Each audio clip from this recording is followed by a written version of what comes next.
Helen, we've got Scott Fant back with us again. Yes, we do. What a treat.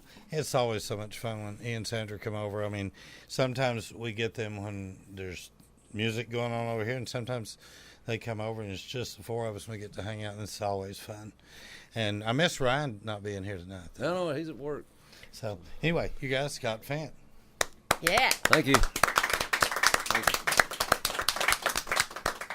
You know, I always like to start. Let's go at this as if nobody knows you, because there's a lot of people going to see you for the first time on here. Mm-hmm. Tell everybody where you were born and raised. Let's start there. I was born in Dallas, Texas, a long time ago. Once upon a time, a long, long time ago. That's where this story began. And I've lived in Northeast Texas all my life. I grew up in Duncanville, a little north of here. Pretty good town. It was smaller then, back in those days. Yeah. But did you go to high school there? Yeah. In Duncanville? Went to high school in Duncanville. And I guess moved to Ellis County. I moved east of Ferris. It's been almost 37 years now. It's been a long time. The same amount of time I've been here, yeah. I think. So, yeah. It's been a while. Yeah, Ellis County. I enjoy Ellis County. I do too. It's just the fact that it's not Dallas County. That alone is good. That no alone offense to our Dallas people. Well, it's just a preference. I think they'll understand better than anybody. Yeah. They drive down here to get away. Well, that's kind of weird though. I don't know. Talking about cities, I live in the country and I have most of my life, but I like Dallas. I like going to Dallas. And it's a cool place. Yeah, it is. Could you see yourself living there, though? No, I don't think so. Yeah. So when you were going to high school in Duncanville, did you play music there? No, I was never in band or anything like that. So at what point in time did you start playing music? I was about. Now, when you say playing music, I was, we were talking about my hair a while ago. I had hair like about That's this awesome. long. Yeah, I played in these, in rock bands, and we played covers and tried to write some of our own stuff, and it was pretty bad. Yeah. Was this in high school or after high school? This was during high school and a little bit after high school, and then I don't know. I must have been about 20 years old, and I just quit playing for a while, probably for, I don't know, 8 years. Didn't play music or anything. And started playing again with a guy here in Waxahachie. Thank him for getting me back into it. I really enjoyed it. I used to play electric guitar a lot. And who's that? Gary Fox. And he just... I know Gary. Yeah. Yeah, he and his family used to play out at Peel's. Yeah, they did. Steakhouse a lot. And at K-Bob's before that. That's right. I forgot about that, but that's true. Those were good old days. So he got you to playing. Yeah, and my main job was just playing electric guitar, and that was fun. That was really fun. And I try to play electric now, and it's like a foreign instrument. Yeah. In those days, I really enjoyed it. When did you start writing where you feel like you're a writer? I don't mean like when we were doing the garage band stuff. Yeah. So. I started trying to write when I was probably 7 or 8 years old, and doing. My biggest hero in those days was Merle Haggard. He was like one of the best country singer-songwriters. Great baritones. Mm-hmm. Yeah, don't get any better than that. And I remember hearing Mama Tried. We didn't have Google and all that back in those days. It was on this little AM radio in this coffee shop. I said, wow, who is that? And you got to do your research back then. Figured out it was a guy named Merle Haggard. And he wrote that song and actually played on it. And I'm like, and sang it himself. And that's what I'd like to do. That. Mm-hmm. Mm-hmm. So that was more the inspiration. And then what is the oldest song that you've written that you currently do? Still play? That would probably be Swing Time. Swing Time? Oh, yeah, that's a good song. That song. Yeah, love that feel to that, too. It's probably about 22 years old. And actually, before about 2009, 2010, the songs that I'm doing now, I probably only do 2 songs that I wrote before 2010. And Swing Time is one of them. The other one's that song about the chickens.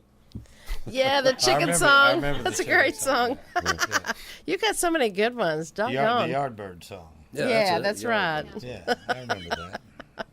So I Based on actual understand events, that's it. that you're all retired and everything now, and getting all comfy in the. Yeah.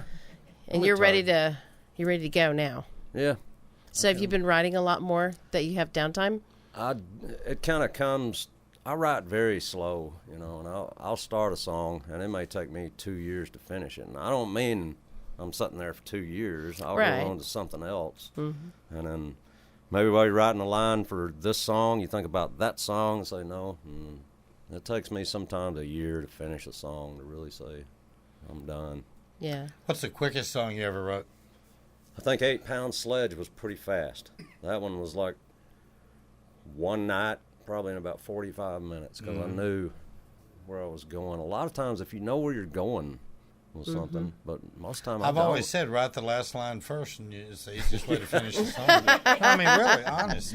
Yeah, but how do you know it's the last As line? the song, you make it the last line. That's your destination. Well, As a songwriter- if I don't want it to be, then no. But I'm talking about as a songwriter. Back If you up a want good line. if you want to know where you're going, it's pretty good to know where the arrow is going to hit, right? Yeah, that's true. My goodness, something my to goodness. So, Aim at. something to think about. I fly by the seat of my drawers. Well, and I like them so. Yeah, whatever. So. Enough of that. So No, all right. go ahead. Man. No. We're Scott, you had mentioned that you'd played, that Gary got you started here, Gary Fox, but you're very well respected in Ellis County among musicians and songwriters. I mean, when I talk to people about this county, your name comes up very often, and it usually comes up right up front. So you've been getting out and getting your music out there over the years, little by little. Now, you're not one of these guys that's going to be out playing every weekend. You just don't do that. You're kind of like we are. You're more selective about where you play and when you play. Yeah. But I just want the public that's listening to this to know, go see this guy. Absolutely. He's well worth your time and your investment, because you're gonna want to tip him real good. I mean, it's what we operate on, so there's nothing wrong with that. That's right. We're musicians. We will accept tips. That's for sure. Of course. When you were starting to write, Scott, what do you feel like were your inspirations other than Hag? What were your inspirations as a writer? I think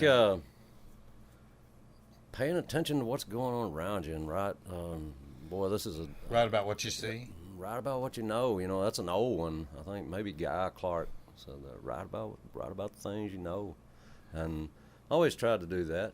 And on the other hand, sometimes it's fun to pick something that you don't know Right. the hell you're talking about, and you'll just try.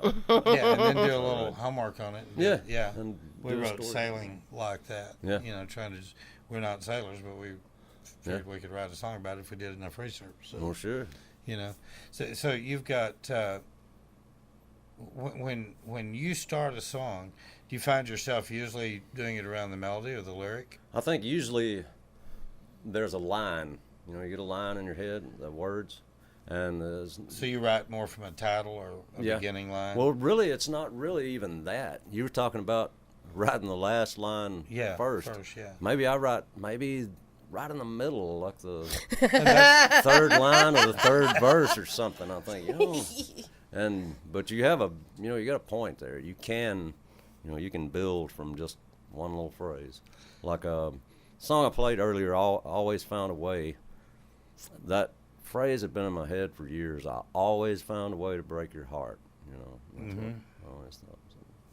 So I kept. See how you are? working with it. Yeah, I know. Poor girls. Y'all haven't been talking there. No. Okay, don't do that. You're well known as a gossip, Helen. So I know I am. I'll admit it. I like to chat. It's all right. If What we was had- that line in Steel Magnolias? If you don't have anything nice to say about somebody, sit next to me. Yeah. Yes. Yeah. There you go. Well, we're finding out more about Helen than we are about Scott. Sorry about that. That's more Thanks, interesting Scott. than me. That's cool. When you were learning to play too on your guitar, and you were talking about Gary starting with you, who is the lead guitar player? Because you're thought of really by a lot of people as a pretty good lead guitar player. So, Wow. what lead guitar player do you feel like you might have latched onto as a style, or is there one? I've said this before. I think my generation, as far as music, we sort of had an advantage because I got an older brother. He's 9 years older than me, and he'd be blasting the Jimi Hendrix Experience from his room. My mom be listening to Buck Owens in the kitchen, which brings to mind Don Rich and Jimi Hendrix. There's a couple of good. Both of those guys influenced me. James Burton, Oh man, who That's your buddy. right up there on the wall. is he on the My wall? good friends. He should be. Yeah, He's he something is. else. He's on the top, by the way. Yeah. Roy Nichols, who was a great guitar player, but I read an interview with Roy Nichols where that little lick on "Mama Tried." He said James Burton played that. That I'd like to take credit wow. for it. So, but I kept messing with it, and they said, "Well, what about this?" And so Buck said, "Yeah, that's it." Yeah, most people don't know JB how important he is in music. You know, I don't know if you know this, but he fell off a ladder and injured himself a few years ago, and in the surgery to correct the break in the leg, they gave him some anesthesia that almost killed him, Wow. and he was in a coma for weeks. And you know, he's from Shreveport, and in Europe, they were putting it on. It was the front page of most of the music newspapers daily. His condition. See, I didn't Over even- here, you never heard a thing about Never it. knew. That's a I didn't real know that. shame.